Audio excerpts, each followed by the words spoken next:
Nous, en tant qu'hommes, péchons devant Dieu de la naissance à la mort. Cela parce que nous sommes nés et vivons avec le péché originel. C'est pour cette raison qu'il est écrit « Il n'est pas de juste, pas un seul » Romains 3,10. L'apôtre Paul a confessé devant Dieu. Elle est sûre, cette parole est digne d'une entière créance. Le Christ Jésus est venu dans le monde pour sauver les pécheurs, dont je suis, moi, le premier. 1 Timothée 1,15. Maintenant, sans la loi, la justice de Dieu s'est manifestée, attestée par la loi et les prophètes, justice de Dieu par la foi en Christ, à l'adresse de tous ceux qui croient, car il n'y a pas de différence, et ils sont justifiés par la faveur de sa grâce. Romains 3, 21-24. La justice de Dieu signifie que Jésus a été baptisé par Jean-Baptiste au Jourdain. En se faisant baptiser, Jésus a dit à Jean-Baptiste « Laisse faire pour l'instant, car c'est ainsi qu'il nous convient d'accomplir toute justice. » Matthieu 3,15. Jésus a pris tous les péchés du monde de la manière la plus juste et la plus convenable qui soit, lors de son baptême par Jean-Baptiste.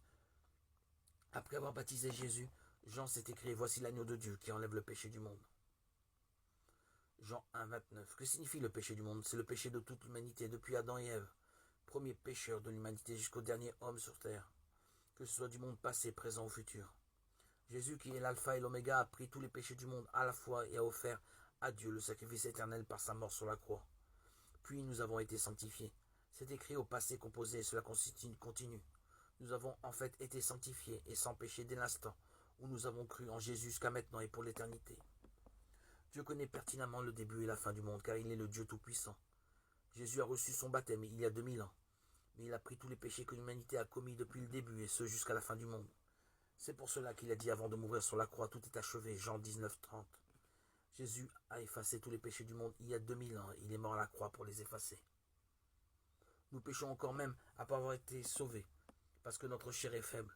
Mais Jésus a déjà pris sur lui tous les péchés que nous commettons, ceux du passé, du présent et du futur, par son baptême, et a été jugé pour eux sur la croix. C'est le salut complet et juste de Dieu. Si Jésus n'avait pas effacé les péchés du futur, personne ne serait libéré des péchés quotidiens, car le salaire du péché est la mort, Romains 6, 23.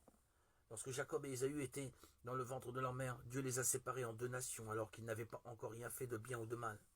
Il a aimé Jacob et haï Ésaü, et il a dit, l'aîné servira le cadet, Genèse 25, 23. Nous les hommes sommes destinés à pécher, de la naissance à la mort. Mais Dieu, qui connaissait notre état de pécheur, a effacé une fois pour toutes l'intégralité de nos péchés par son baptême et la croix, par amour pour nous. Nous vivons un temps de bénédiction. Le prophète Isaïe a dit « Parlez au cœur de Jérusalem et criez-lui que son service est accompli, que sa faute est expiée, qu'elle a reçu de la main de Dieu double punition pour tous ses péchés. » Isaïe 42.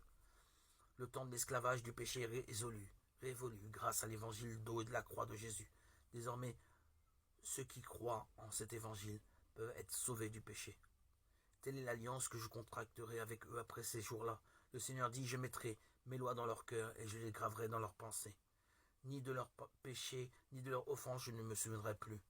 Or là où les péchés sont remis, il n'y a plus d'oblation pour le péché. Hébreux 10, 16.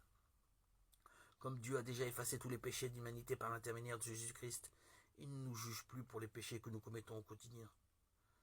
Nous pouvons donc attendre le retour du Seigneur et suivre ses paroles en tant que personnes justes et sans péché, même si nous péchons encore dans notre vie.